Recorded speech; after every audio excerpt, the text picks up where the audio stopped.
자, 안녕하세요. 우리 2022년 객관식 여러분 저는 오늘 처음으로 개강하게 됐고요. 그 동영상 보시는 분들은 또 크게 안 느낄 수 있는데 저희 박수 한번 해볼까요? 우리 박수 소리.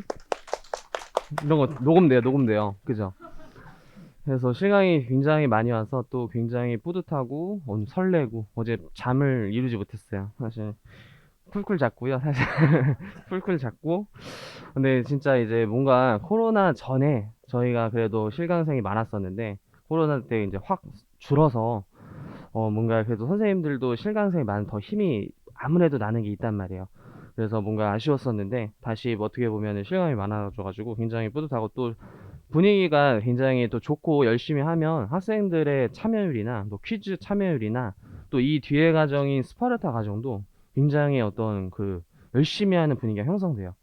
그래서 합격생도 실제로 많이 나오고 그러기 때문에 웬만하면 이제 실강생분들도 빠지지 않고 동영상분들도 어떤 실강생분들의 어떤 에너지를 또 같이 따라가서 잘 이제 수업을 마무리 지었으면 좋겠어요. 그래서 간단히 일단 오리엔테이션 좀 진행할게요.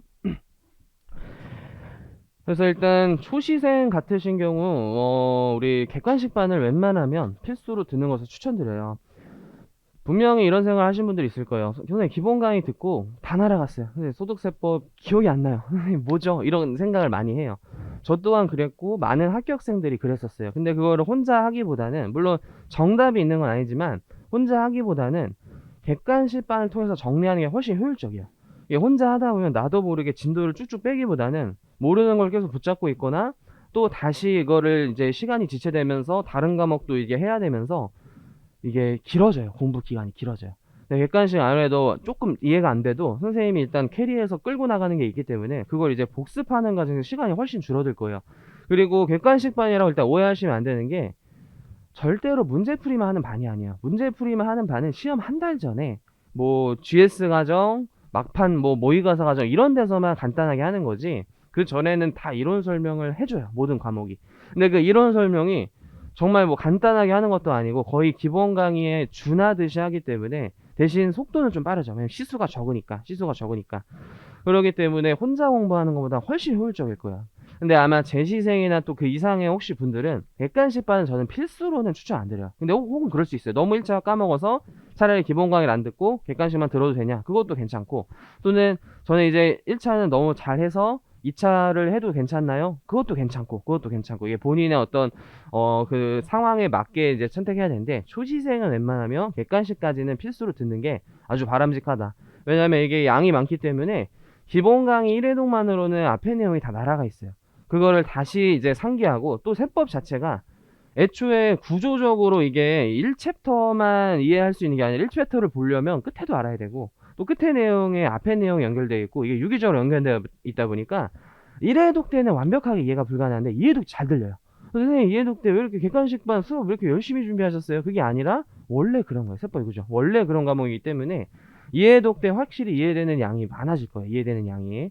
그래서 이상하게만큼 잘 들리는 게 이제 객관식 강의고 다른 과목도 마찬가지. 사실 다른 과목도.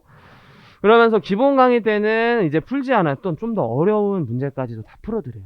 그래서 똑같이 기본처럼 이론이랑 이제 문제 풀이 하지만 이론 요약 정리할 때도 좀 더 이제 편하시는 게 기본 강의 때는 어쩔 수 없이 순서를 막 뒤에 앞에 걸 뒤에 하고요 막 하는데 지금은 그냥 순서대로 쭉 나가요. 이제 한번 그래도 배웠으니까 그냥 바로 가르치긴 할 거예요. 다 바로 가르쳐서 누락 없이 가르치고 또 문제풀이도 객관식 때 풀지 않았던 어려운 문제까지 다 풀면서 사실 이 과정 자체가 사실 2차를 대비하는 과정이야. 우리 객관식 문제를 특히 열심히 풀면 푼 수험생분들이 대부분 동차 가서도 특히 올해도 굉장히 좋은 점수를 많이 맞췄다라고 보시면 돼요. 그러니까 가장 이제 질문이 많이 하는 게 우리 수업 기간은 이제 2월 정도까지 하고 이제 교재 질문인데 물론 저희는 이제 기본서를 강조하는 그런 학원이지만 그래도 어떤 시험의 트렌드와 학생들의 편의를 이제 봐서 이제 요약서 그게 세법 엔딩이라는 책이고요. 우리 해커스에서 처음 출간했기 때문에 이제 좀 교재가 낯설 수 있어요. 교재 낯설 수 있는데 내가 책을 안 가져왔다. 우리 책 아니, 그 책이 파일에 있으니까 하나만 볼 수 있어요. 우리 하나만 볼 수 있어요. 네.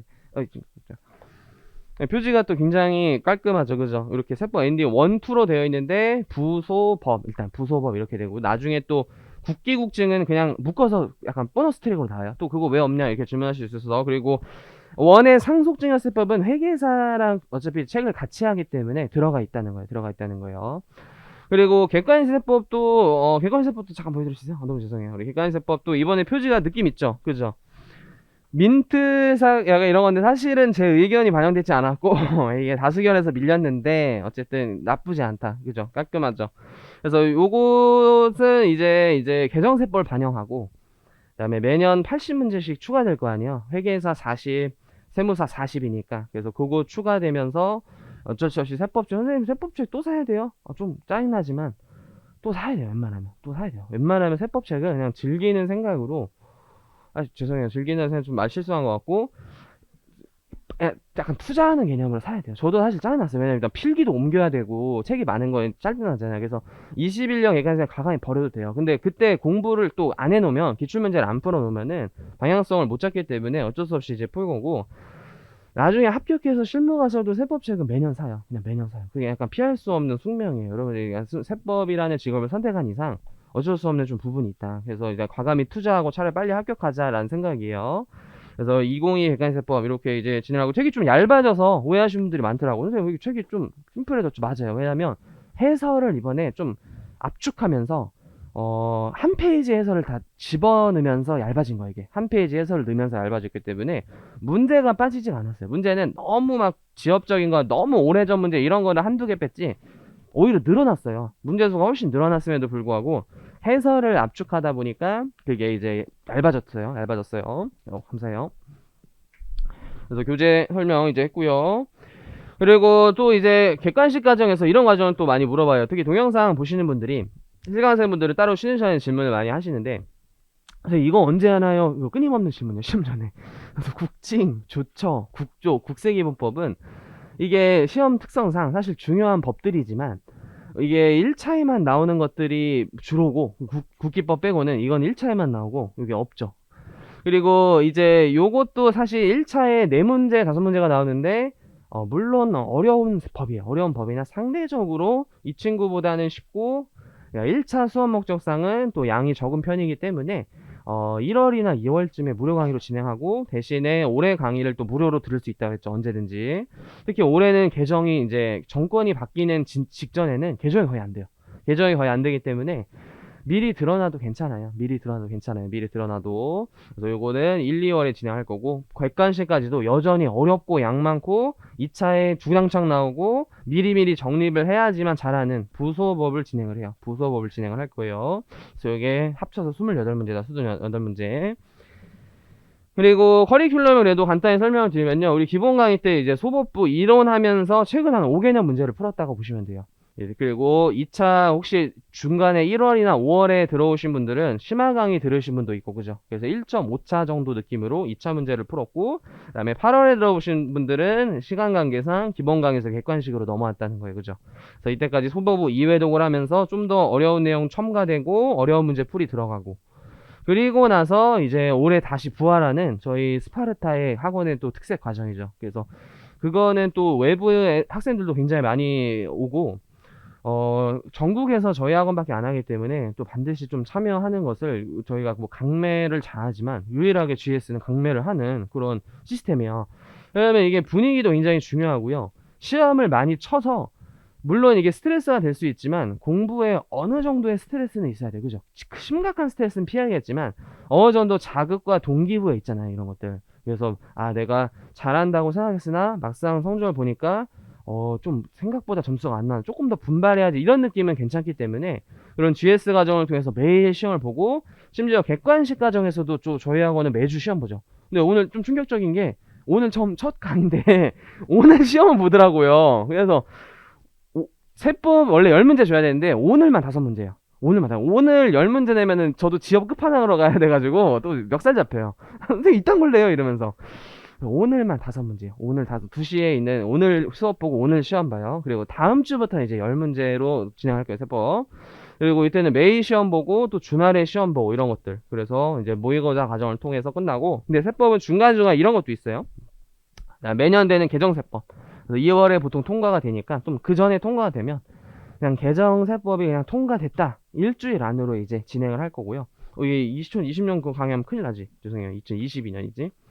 그리고 이게 아까 그 국세기본법, 국조법, 국진조처법도 개정세법 통과되자마자 곧바로 또 무료 특강 진행하고, 그 다음에 3월부터 이제 주말 GS가 들어가서 올해는 1차 시험이 상대적으로 좀 늦은 편이죠. 그래서 5월 말이기 때문에 작년에 8회 했던 거를 10회나 진행하는 걸로 예정이 되어 있어요. 지금 10회나.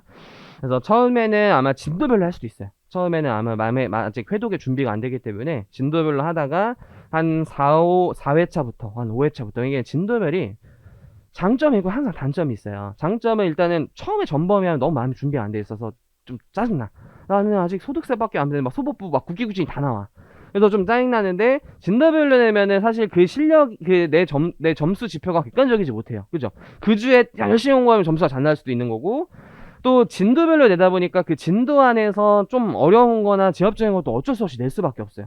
근데 이걸 전범위로 내면은 중요한 것들 위주로 내기 때문에 시험 난이도랑 더 유사해져요. 진도별로 내면 아무래도 더 어려워요. 또 어려워요. 그렇기 때문에 이제 진도별이랑 전범위를 섞어서, 특히 전범위를 좀 웬만하면 많이 보는 쪽으로 항상 이제 진행을 하고 있다. 그래서 평일에 안 하는, 혹시 주말에만 공부하시는 분들도, 또는 인터넷으로 수강 듣는 분들도 평일에 못 오시다 하더라도 요구만큼은 어차피 토요일에 실제 시간이랑 실제 시험 분위기랑 OMR 카드 맡김까지, 그래서 실제 제출해서 채점까지 모두 이제 해서 공시가 되기 때문에 요 과정은 이제 꼭 참여하시는 게 좋다. 그리고 나서 이제 간단히 OT는 이제 끝나고 이제 객관식에 또 크게 여유가 없기 때문에 더 이상 이제 저랑 윤도 쌤 보강을 이렇게 많이 할 수가 없어요.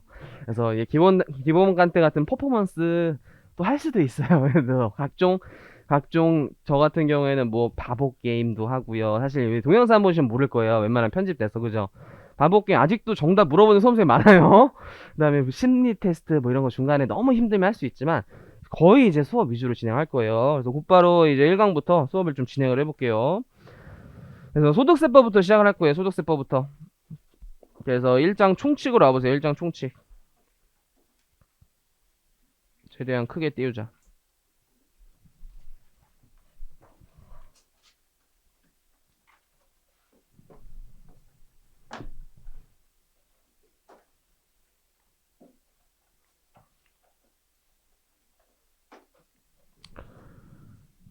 그래서 소득세법은 일단 1차에서 10문제가 출제가 되고요. 보통 이론이 5개, 계산 문제가 5문제, 이렇게 5 출제가 돼요. 5. 그래서 소득세법이 쉽다 어렵다는 개인적인 이제 성향이기 때문에 그건 뭐 말씀드릴 수 없지만, 일단 양이 많고 대체적으로 어려워하는 세목이요. 일단 양이 많고 좀 암기가 많이 들어가요. 그래서 단순히 막 10만 원, 20만 원 같은 비과세 조문을 외워야 될 수도 있고요. 또 어떤 원천징수 세율 같은 것도 적정한 암기가 좀 들어가야 돼요. 그래서 이제 좀 암기가 센 분들은 소득세가 괜찮다, 암기가 좀 이제 좀 싫다라고 하는 분들은 어렵다, 이렇게 될 수가 있어요. 그래서 소득세법의 주요 특징은요, 일단은 누가 무슨 소득을 언제 어떻게 내는지를 보셔야 되는데, 일단 납세의무자는 개인이야. 개인의 소득이요. 개인의 소득, 그게 개인 소득세고, 그래서 포괄주의 과세 방식이 아닌 우리 개인은 모든 생활 영역을 국가가 알겠다라는 사회 영역을 보장해주고 존중해줘야 돼요. 국가 모두 알겠다라고 한다면 순자산 증가설에 의해서 개인의 부의 증가를 모두 과세할 수 있지만, 개인은 인간이고 사생활이라는 영역이 존중돼야 돼요. 그래서 제한된 소득만, 법에 열거된 과세만 이제 하겠다라는 소득 원천설에 입각해서 만들어졌고, 반면에 사회 영역이 없는 법인은 그냥 법인의 부를 모두 과세해도 되는 순자산 증가설에 입각해서 과세를 해요. 그래서 첫 번째 가장 중요한 특징이 열거주의 과세 방식인데, 이게 또 열거주의가 사실 처음에 소득세가 도입했을 때는 계속 반복적인 소득만 과세하자, 일시 우발적인 것들은 잘 포착하기 어렵지만, 이게 경제가 발달하면서 이게 일시 우발적 소득 과세 안 하다 보면은 로또가 당첨되거나 예를 들어 카지노에 가서 큰 돈을 벌었을 때도 세금을 안 내도 되는, 그럼 몫시로 열심히 일한 사람은 세금을 내고 도박해서 번 분들은 과세가 안 되는 그런 문제가 발생하기 때문에 일시 우발적 소득도 과세를 점차 하는 것으로 늘리면서 거의 대부분의 소득이 과세가 돼요.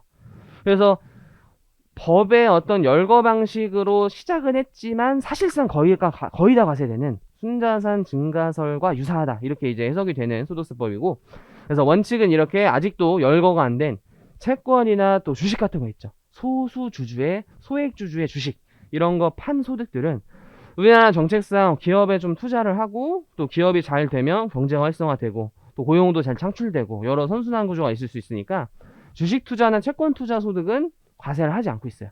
여전히 과세를 하지 않고 있어요. 그러나 우리 이자 배당, 오늘 이제 이자 소득까지 이제 나가는 게 목적인데, 얘는 금융상품을 또 악용해서 신종 금융상품을 만들어서 법에 없음을 근거로 비과세라는 혜택을 받을 수도 있어요. 그래서 예외적으로 이자 배당은 열거되지 않더라도 유사 이자 배당 소득에 대해서 과세할 수 있는 유형별 포괄주의 실택했고, 또 이렇게 경제가 발달하면서 일시 우발적인 기타 퇴직 양도 소득도 과세 대상으로 열거하고 있기 때문에 순자산 증가설이 꽤 담겨져 있다는 평가가 지배적인 게 개인소득세예요. 개인소득세. 근데 이제 굉장히 중요한 이제 요 개념을 배우죠. 소득세가 열거된 소득 8가지 소득으로 열거돼 있어요. 그래서 이배사, 근역이, 퇴양인데 이 6가지 소득은 다시 종합과세라는 시스템으로 합산해서 적용돼요. 왜냐면 이제 소득세의 특징이 요 개념을 꼭 아셔야 되죠. 그래서 우리 객관식 강의니까 누진세로 적용돼요. 누진세. 그래서 민주주의가 점점 발달하면서 공평하게 세금을 과세하자는 이념이 어느 정도 사람들한테 통용되어 있는 게, 그래, 담세력이 많은 사람이 세금을 좀 더 내야지. 근데 소득세에서 담세력이 개인의 소득이니까 그럼 소득이 많은 사람이 세금을 좀 더 내야지 라는 게 옳다 그렇다 할 수 없지만 어쨌든 그냥 모든 사람이 그냥 어느 정도 공평하다고 생각하는 개념이라는 거예요. 그래서 소득세는 소득이 많으면 많을수록 세율이 높아지죠. 그래서 이걸 기본세율이라는 워딩을 쓸 거고, 현행 우리나라는 최저세율이 6%고 최고세율이 45%이기 때문에 가장 소득이 많은 사람은 거의 지방소득세까지 포함한다면 반을 내는 거죠. 49.5%니까 49.5%. 그래서 이런 누진세에 입각해서 과세하기 때문에 일정한 소득은 합산해서 적정한 누진세를 적용할 필요가 있다는 거예요. 그게 이제 6가지 이배사 근역이고 종합과세가 원칙이에요. 그래서 종합과세를 하면 합산돼서 누진세율이 적용되기 때문에 세금을 많이 낼 수가 있고, 근데 몇몇 종합소득 중에서 야, 이런 것들까지 종합과세하는 건 바람직하지 않다. 예를 들어 금융소득 중에 2천만 원 이하의 소득은 우리 대한민국 국민 중에 사실 이자 배당 소득이 있는 이제 국민이 너무 많은데 이거를 5월 달에 다 세금 신고를 하는 게 너무 징수 편의상 이제 불합리하다, 비효율적이다. 그런 생각에서 그냥 일정한 원천세 정도로만 세금을 종결시키자는 생각을 가져요. 또는 대학교 방학 때 알바를 잠깐 했다고 그 알바 한두 달 한 걸로 5월 달에 종소세 신고를 납부하는 것은 또 과도한 이제 납세의무일 수 있기 때문에 원천세 정도로 납세 의무를 끝내자는 생각을 하고, 그게 이제 분리과세라는 거예요. 그래서 이제 6가지 소득 중에서 합산하지 않는다는 표현이 중요한 거예요.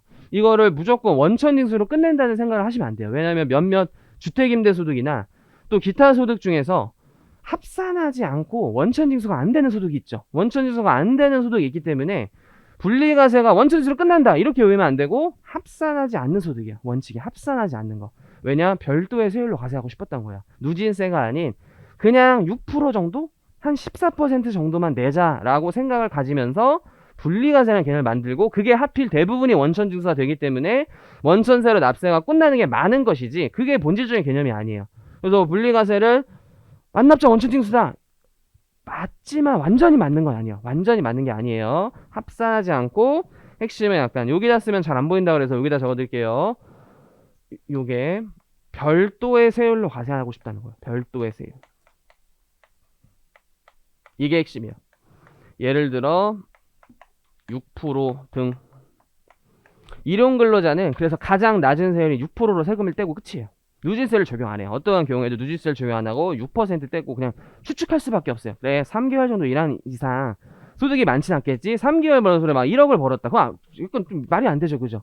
그러니까 이런 분들은 낮은 세율로 과세를 하자, 누진세가 아닌. 그래서 분리과세라는 개념을 만들었고, 얘는 합산하지 않고 얘만의 독특한 세율로 과세를 하자. 그게 분리과세예요. 그게 분리과세예요. 굉장히 중요한 개념이고, 하지만 이제 퇴직 양도는 태생이 달라요. 태생이 합산을 안 해요. 왜냐하면 이 둘의 공통점들이 다 오랫동안 축적된 소득이 퇴직하면서 양도하면서 한 방에 실현되기 때문에 얘를 이쪽에 합산하는 순간 높은 세율이 무조건 적용될 수 있어요. 이 해에는. 그래서 얘는 별도로 분류해서 따로 과세하자는 생각을 한 거고, 그래서 종합소득 자체가 아니기 때문에 분류과세라는 워딩을 써요. 워딩에 분류과세라는 워딩을 써서 퇴직소득세, 양도세를 따로 계산한다. 그래서 조문도 별도로 따로 있기 때문에 저 뒤에서 주로 배우죠. 뒤에서. 그래서 간단하게 이제 퇴직소득과 양도를 배우면 퇴직과 양도 어떤 식으로 이제 실현이 되는지. 그래서 퇴직 소득 같은 경우에 회사에 우리 입사해서 우리 또 최근에 합격하신 분들이 그래도 연락이 꽤 오시면서 어 지금 이제 세무법인 입사하는 시즌이어서 자기소개서 같은 거 이제 잘 못 쓰고 이런 분들 많거든요. 그래서 저도 그랬기 때문에 그 2차 직전에는 혹시 합격하고 그런 거 잘 모르면 언제든지 물어봐라 이렇게 해요. 여러분들도 합격하실 때 혹시라도 잘 모르면 저도 뭐 잘 쓰는 건 아니지만 잘 그래도 써 보이는 예시를 많이 알려줄 거예요. 그래서 몇 명 친구들이 진짜 보여줬는데 와 내가 쓴 거랑 똑같더라고. 그냥 그런 거예요. 취약점이 좀 잘 못 쓰는 친구들이에요. 학창 시절에 모범생으로 자라 이렇게 시작하면 일단 진 거야. 이러면 진 거야. 잘 쓴 사람들은요 일단은 달라. 진인사 대천명 뭐 개소리지? 호기심이 들잖아요. 막 삼국지에 나온 말이야. 조조가 한 말. 막 그런 개소리로 일단 시작을 하는 거야. 약간 일단 멋있게 약간 아니면은 막 그런 거 있잖아요. 막 무슨 되게 무슨 문구 영화 속에 뭐 카르페 디엠 이런 걸 시작해. 이 새끼는 뭔 또라이지? 보면은 막 이 사람의 가치관을 좀 알 수 있어. 그런 식으로 막 저는 뭐 성실하며 이거 성실하며란 단어를 쓰는 게 아니라 성실했던 생활 내역을 쓰고 이런 거더라고. 성실했던 생활 내역. 그래서 너는 뭐 시험이 끝나도 뭐 이제 뭐 이게 너무 놀지 않고 전산세무를 따면서 합격 후에 뭐 수습을 대비하였습니다. 이거를 성실함을 대체해서 쓰는 거지. 약간 그게 내 성실함의 태도를 보여줄 수 있는 에티튜드죠. 그리고 뭐 학교 뭐 졸업하고도 바로 세무사 뭐 준비를 했다. 이런 식으로 가정을 스무스하게 내 생활을 어떻게든 짝 짜맞춰가지고 약간 소설이 들어가지만 그렇게 이제 표현하지. 저는 그냥 책을 좋아하며 책을 많이 읽었으면 이게 아니라 책을 많이 읽었다는 책 문구를 그냥 쓰는 거예요. 그런 느낌으로 이제 표현하는 그런 것들을 저도 이제 또 배워야 돼요. 그래서 갑자기 입사하니까 생각나네, 입사하면서. 그리고 면접은 더 창피해. 면접도 봐요, 면접도. 그게 제일 싫었어, 나도. 사실 저는 사실 면접에서 뒤집자는 생각이 있어요. 저 말하는 걸 좀 좋아하고, 약간 좀 그 관종이어가지고, 오히려 면접에서 뒤집자. 실제로 면접에서 좀 뽑힌 경우가 꽤 있었어요, 면접에서. 운엽 씨 같은 좀 활발한 분위기 메이커가 있으면 좋겠다. 너무 창피하다. 괜히 얘기했어요. 그래서 입사 후 퇴사를 했을 때 이때 예를 들어 연봉 협상을 할 거 아니야. 근데 처음에 우리 수습일 때는 연봉 협상이 아니라 그냥 최저시급 받아요. 최저시급. 그래도 요즘은 최저시급을 준다고 하더라고요. 그럼 190만 원 정도 된대. 근데 라떼 개꼰대지만 100만 원 줬다라고 했었죠. 연봉 협상 뭐야? 100만 원이었어. 100만 원. 근데 그때는 100만 원도 좋았어. 처음 생각은. 근데 그렇지 않다라고 했었죠. 점점. 와, 어떻게 100만 원 주냐? 이 일을 시키면서 이러면서 점점 회의감이 들고 세상에 불신이 생기고 지옥 이런 드라마 찾아보게 되고 농담이에요. 그래서 괜찮아요. 미래에 투자를 하는 거예요. 미래. 그래서 연봉 협상 했을 때 예를 들어 매월 예를 들어 뭐 이런 식으로 해볼까? 100만 원이었는데 이게 1년마다 100만 원씩 올라가는 거야. 월급이.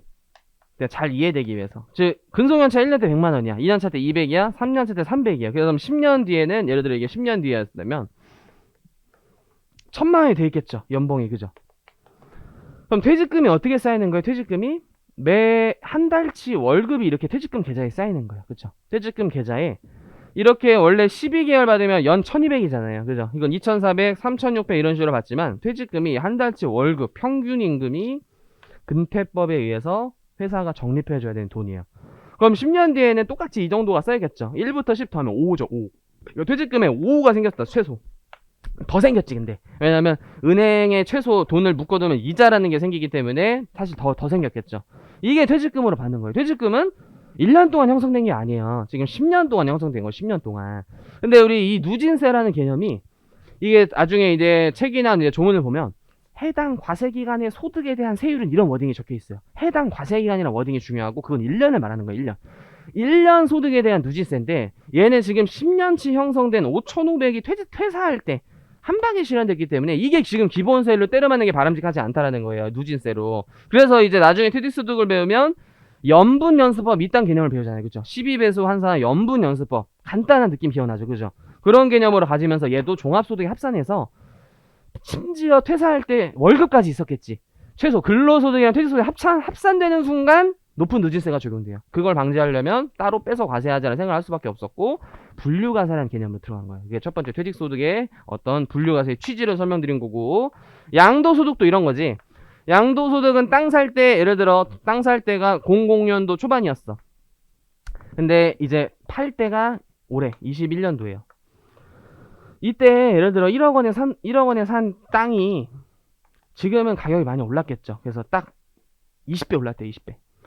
이것도 20년 동안 토지 가격에 올라서 약간 재정학 개념으로 표현하면 자본 이득이 양도하면서 실현된 거란 말이에요. 이게 20억 번 거잖아요. 1억짜리가 21억에 팔렸으니까.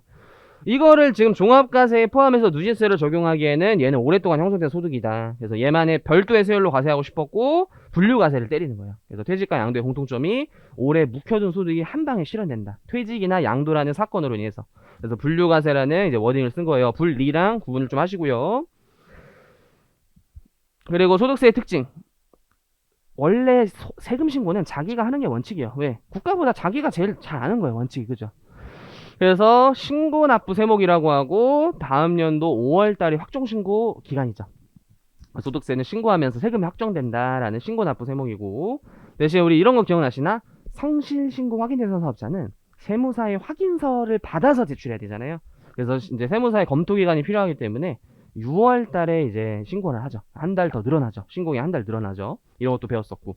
그러니까 이거 23년도부터 개정되기 때문에 지금 안 보셔도 돼요. 23년도부터 간단하게 설명드리면 이자 배당이랑 또 양도소득에서 주식 팔고 이런 것들 있잖아요. 금융투자소득이 하나 신설돼요. 그래서 이제는 이배사 근영기 금융투자 퇴양이야. 퇴직 양도 말고 금융투자소득이라는 소득 개념이 또 생겨요. 또 생성돼요. 더 복잡해져. 23년도부터. 일단 내년도에 후다닥 일단 일찍 합격해놔야 돼요. 그죠? 공부할 게 확 늘어나. 어차피 이제 또 해야 될 수도 있지만. 그래서 주로 이제 파생 결합증권에서 발생한 거랑 주식 투자한 거 지금 이제 과세 대상 제외인데 5천만 원까지만 비과세 혜택 주고 5천 넘으면 과세돼요. 이제 23년도부터는 현행. 그리고 비트코인은 연기됐어요. 비트코인은 우리 내년도 시험에 안 나와요. 23년도 시행으로 연기됐어요. 최근에 그런 뉴스는 보셨나? 우리 고가주택의 개념이 9억 원이었잖아요. 12억 원으로 그저께부터 시행됐어요. 근데 그것도 임대 쪽은 9억이고 양도 쪽만 참고로 올라갔어요. 양도 쪽만. 갑자기 그거 두 개 생각나서 설명드렸네. 그래서 금융투자소득 일전 지금은 몰라도 돼요. 내년도 시험에 안 나오니까. 어쨌든 금융상품 중 투자 관련된 것들 이자 배당과 이런 주식 또 파생 이쪽에서 투자소득으로 묶여서 별도의 또 과세소득이 신설되니까 짜증난다. 벌써 치가 떨려. 그 책을 바꾸려면. 어우 끔찍해. 그 다음에 원천징수 굉장히 중요하죠. 소득세가 특히 중요해. 왜냐면 이제 스스로가 세금 신고 납방의 원칙인데 이제 이 땅의 국민이 5천만 명이고요. 5천만 명이 만약 세금 신고를 다 일일이 안 했을 때 세무조사로 5천만 명 확인할 수는 없잖아요. 그럼 미리미리 세금을 소득을 포착할 유인이 생기고 세금이 또 5월에 한 방에 들어오는 것보다는 매월 거치는 게 안정적 조세수 확보에 유리해요. 그래서 이제 원천 징수라는 결을 만들어서 발생 원천에서 징수하자는 거예요. 근데 이걸 원천에서 항상 오해하시면 안 되는 게 우리가 예를 들어 우리 1층에 커피빈이 있잖아요. 커피빈. 그래서 학생 우리 해커스 할인되니까 10% 꼭 할인 좀 받으시고요. 우리 손님이 엄청 많을 거 아니에요. 영어학원 우리 학생도 있고 우리 경영 학생도 있고 저 선생님도 있고 일반 손님도 있고 그죠? 사실 커피빈에 지금 돈을 지급하는 사람은 손님이잖아요. 손님. 그 원래 원천징수 우리 개념을 그래도 배웠으니까 원래 돈 받는 사람이 세금 신고하는 건데 이거는 돈 주는 사람이 대신 세금 떼서 내주는 제도잖아요. 그죠? 그러면서 이 거래가 포착되고 국가가 이 거래를 알 수 있고 조세 수입도 미리 들어오고. 근데 이 경우에는 이 손님이 원천징수하는 게 비효율적이죠. 그렇죠? 엄청 많으니까. 그리고 손님이 환배한 돈을 주는 거 맞죠? 우리가 결제를 하니까 커피 아메리카 4,800원을 지르잖아요. 근데 거기서 세금 원천징수 한다는 개념 자체가 비효율적인 거예요. 세금 징수가. 그러니까 이 경우에는 원천징수를 안 하는 거예요. 원천징수는 이렇게 은행과 같이 은행은 수많은 채권자를 보유하고 있잖아요. 채권자가 겁나 많잖아요. 이렇게 소득의 길목에 있으면서 개인보다 납부 능력이 뛰어난 어떤 중간 단계에 있는 기관이나 법인들이 원천징수를 하는 거예요. 기본적인 시스템이 기본적인. 이랬을 때 효율적인 거지. 이때 요런 거를 원천징수회가 한 방에 내는 것이 효율적인 거죠. 그죠? 왼쪽 거 같은 경우에는 오히려 개인한테 너무 불리하고 개인이 번거롭게 이거 세금을 어떻게 떼서 내요. 그죠? 그러니까 기본 시스템 원천징수는 이런 느낌으로 하시는 거예요. 이런 느낌으로 이게 직관적으로 이해하실 때. 근데 이 원천징수의 종류가 일단 갑이 좀 더 크게 해볼까 이거는 갑이 소득 지급자고 을이 소득을 받는 자인데, 소득을 지급하면서 예를 들어 20% 세금을 떼라 이렇게 법에 정해놨다면 을은 8,000원을 받죠. 을은 실수령에 8,000원이야. 왜냐, 2,000원을 갑이 세금 떼서 다음 달 10일에 관할 세무서에 납부하셔야 돼요. 근데 원천징수에 크게 완전히 납부하는 성질의 원천징수가 있어요. 이거는 이 2,000원 낸 것만으로 납세가 완전히 종결됐다는 워딩이고, 따라서 종소세 신고할 필요가 없고 20% 세율로만 끝난 거죠. 이게 사실 지금 실효세율이 20%이기 때문에 합산과세가 안 됐고 별도의 세율이 20%만 부과되기 때문에 분리과세라는 워딩을 쓰는 거예요. 그죠? 원천징수가 분리과세가 아니라 합산을 하지 않았기 때문에 분리과세 워딩을 쓰고 있는 거예요, 이게. 그래서 분리과세가 완납자 원천징수 이퀄은 아니다, 이퀄. 이게 유엔 일치했던 거고, 예납자 원천징수는 원천징수로 세금을 냈지만 다시 종합소득으로 누진세 신고를 해야 되는 거예요. 그게 적정한 소득들. 그래서 8,000원이 아닌 10,000원의 실제 번 소득에, 이게 원래는 누진세지만 지금은 그냥 간편한 사례를 위해서 30% 가정을 둔 거고, 3,000원을 내야 되는데 기준에 2,000원을 냈죠. 그러니까 추가적으로 올해 1,000원만 더 내면 되는, 또는 환급을 받을 수도 있죠. 이게 세율이 좀 낮으면. 그래서 환급을 받거나 돈을 내야 되는 그런 구조가 종합과세 시스템이고, 얘는 미리 납부한 성질의 원천징수다 라고 해서 예납자 원천징수의 원칙을 쓰는 거예요. 그래서 위의 개념을 읽어보면, 우리 원천징수로 과세가 종결하고 과세표준에 합산하지 아니함, 이게 왼쪽에 완납자 원천징수. 예납자 원천징수는 미리 세금 떼는 것에 불과하고, 원천징수된 소득은 종합소득에 다시 합산한 다음에 기납부세액으로 원천징수세액을 공제하는 그런 시스템이에요. 정산을 한다라는 워딩을 쓰고, 그래서 우리 납세의무 좀만 배우고, 좀 쉽게 납세의무 좀만 배우고, 납세의무자 개인인데, 개인을 거주자랑 비거주자랑 나눠서 소득세는 구분을 해요. 왜냐면 이게 다르죠. 과세 대상 범위가 달라져요. 과세 대상 범위가. 왜냐면 이런 생각을 할 수 있어요. 일단 거주자 같은 경우에는 국내에 주소가 있거나 183일 이상 거소를 둔 개인이기 때문에, 저 주소라는 개념 자체가 항상 머무르는 곳이잖아요. 그렇죠? 집이야, 집. 그 다음에 1년에 반 이상을 머무르는 것도 우리나라에 꽤 많이 머문 거예요. 그렇죠? 그래서 단순히 이제 여행이라고 치기에는 꽤 많이 머문 거야. 그럼 이분들의 주된 소득 루트, 소득을 활동하는 장소가 한국에 있다라는 거고, 이때는 모든 소득, 우리나라 국세청이 이분이 번 전 세계 모든 소득에 대해서 과세할 이제 요인이 생긴다라는 거예요. 근데 비거주자는 한국에 잠깐 방문했어. 예를 들어 유능한 뭐 연구진이어서 잠시 봐달래, 한 3달만 일해달래, 그럴 수도 있죠. 또는 연예인이야. 그래서 외국에 예를 들어 우리 BTS는 한국 사람이니까 콜드플레이야. 한국에 와서 콘서트 하고 가요. 콘서트에서도 막대한 수도 벌었잖아요. 근데 잠시 콘서트 벌었다고 콜드플레이의 미국 부동산까지 우리나라 국세청이 다 과세하겠대. 그럼 이제 공연 안 오죠. 그렇죠? 잠시 방문한 분들한테는 우리나라에서 번 것만 과세하겠다라는 거예요. 우리나라에서 방문하겠다. 이게 거주자가 아닌 비거주자의 개념이 되고, 그럼 중요한 게 이제 주소나 거소 여부로 거주자 의무를 판정하기 때문에 주소의 개념과 거소의 개념이 중요하다라는 거예요. 그래서 주소는 먼저 뭘로 따지냐? 주민등록표에 있는 전입신고 사실로 따지는 게 아니에요. 생계를 같이 하는 가족이나 우리나라의 부동산 같은 자산 유무 등의 생활관계 객관적 사실에 따라 판정하라는 거예요. 즉 주민등록부에 전입신고가 되어 있어도 가족도 다 외국에서 살고 우리나라의 부동산에 한 채도 없어. 거주자가 아닐 수 있어. 주소가 없다라는 거예요. 주소가 없다. 주된 머무르는 곳이 이제 한국이 아닐 수 있다라는 거고, 거소는 이제 주소지 외의 장소 중 우리나라에 상당 기간 거주하는 장소로서 주소와 같이 밀접한 생활이 형성되지 않은, 주로 얘가 호텔이라고 그랬죠. 얘 호텔 이렇게 적어둘까요? 얘 호텔.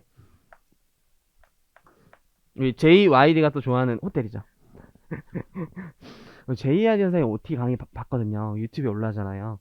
또 그런 니트를 또 입으셨대. 그죠? 충격과 공포의 패션 아니에요. 그죠?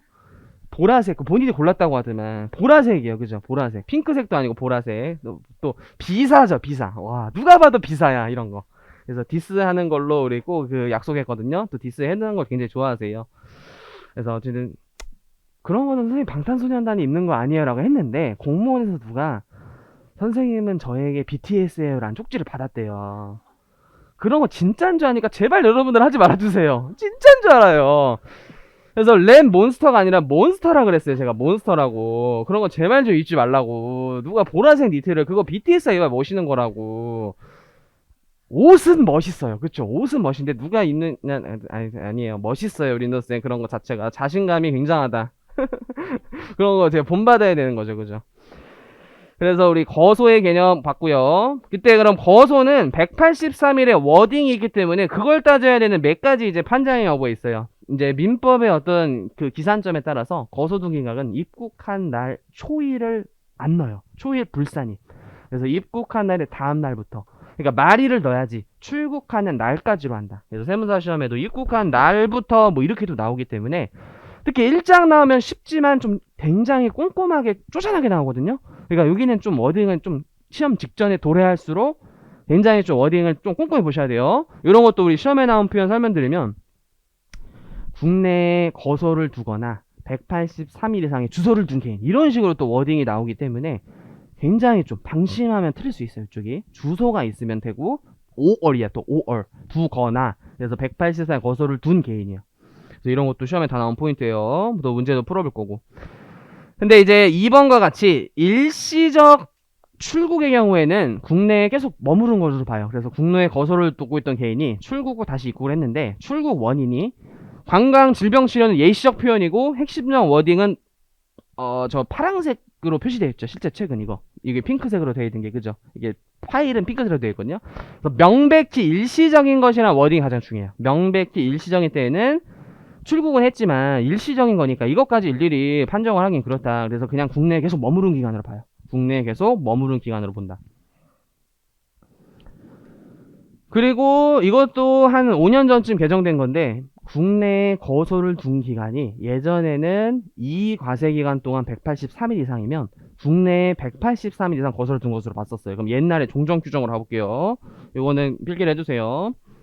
그래서 2022년에 지금 거소 기간이 예를 들어 한국에 3달 정도 머무르다가 떠났어. 근데 다시 22년도에 한 3달 정도 머무르다 떠났어요. 그럼 이제 종전 규정은 이분이 2년 동안 200일을 머물렀기 때문에 183일 이상 머물러서 거주자가 됐다는 거예요. 종전에는 거주자가 됐었다는 거예요. 근데 이제 워낙 국제적 교류가 많고 요즘은 이제 국내 회사도 해외 진출하는 것도 하고 반대 해외 기업도 국내에 들어온 것도 많고 그만큼 이제 인간의 이동도 이제 자유로워지면서 이거를 1년으로 이제 단축시킴으로써 거주자가 될 여지를 좀 축소시킨 거예요.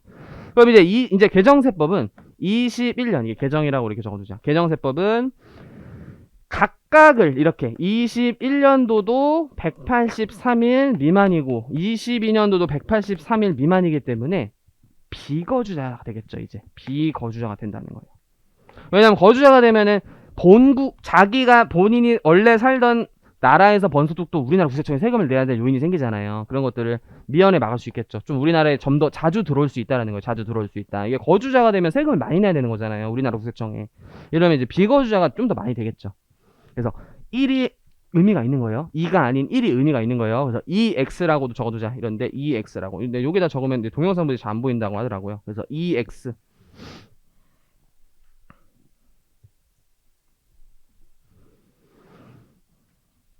그 다음에 2번에 반대 규정이 있어야 돼요. 우리나라에 잠시 입국했는데 그것들을까지 거소기간으로 보기에는 또 반대로 너무 또 좀 과도하다라는 측면이 되겠죠.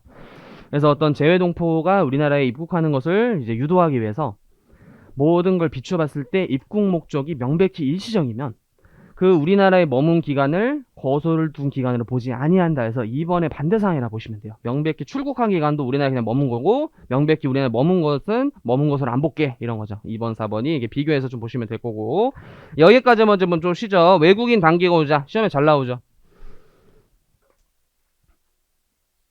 그래서 이거 자체의 취지도 이분한테 좋은 거야. 그래서 이렇게 적어둘까요? 국내에 외국 우수 인력 체류 지원이요. 즉 거주자가 되면 세금을 많이 낸다. 이 생각을 계속 하고 있어야 돼요. 거주자가 되면 전 세계 소득에 대해 낼 수 있기 때문에 본인이 뭐 미국, 일본 땅에 있는 부동산까지도 자칫 내야 될 수도 있는 문제가 발생하기 때문에 이런 규정도 만들어졌다는 거예요. 우리나라에 좀 자주 왔다 갔다 하는 외국인이요. 요거 일단 필기 시간 좀 드리고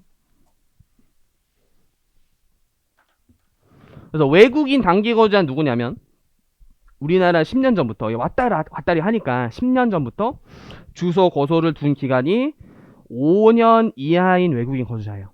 예를 들어 막 예전 한 9년 전에 우리나라에 머문 적도 있었고 또 5년 전에 머문 적도 있었고 이게 10년 동안 5년 이하인 거주자가 단기 거주자라는 거 나름 단기 거주자. 그래서 이 정도면 아직 한국말이 막 엄청 막 자연스럽진 않아. 약간 그냥 안녕하세요 이런 거 이렇게 가능하지만 이제 막 전구지 주세요 이런 건 쉽지 않겠죠 우리. 이제 순대에 쌈장을 찍어 먹는 짬밥은 안 됐어요. 그죠? 그래서 단기 거주자, 외국인 단기 거주자. 그럼 이때 원래는 거주자가 됐죠. 183일을 넘었으니까. 근데 국외에서 발생한 소득을 전부 과세하지 않겠다. 그러면 이제 저희 한국 안 갈래요. 세금 많이 내야 되잖아요. 저 이제 거주자 되면. 그래서 한국에 들어와라. 외국에서 발생한 소득을 전부 과세하지 않고 국내 어떤 소득 활동과 밀접히 관련되는 국내에서 지급되거나 국내로 어떤 송금된 소득에 대해서만 과세를 한다라고 납세의 범위를 축소시켜 준 거예요. 그래서 너의 그 자국에서 형성된 소득은 거의 터치 안 할게 이런 거지. 국내 원천 소득은 당연히 과세하는 거고 그죠? 그 비거주자도 당연히 과세하니까. 근데 거주자인데 외국에 번 소득을 전부 터치하겠다. 외국인 단기 거주자가 한국에 많이 들어오는 걸 유도하기 위해서라는 취지에서 이런 것도 이제 만들어졌다는 거예요.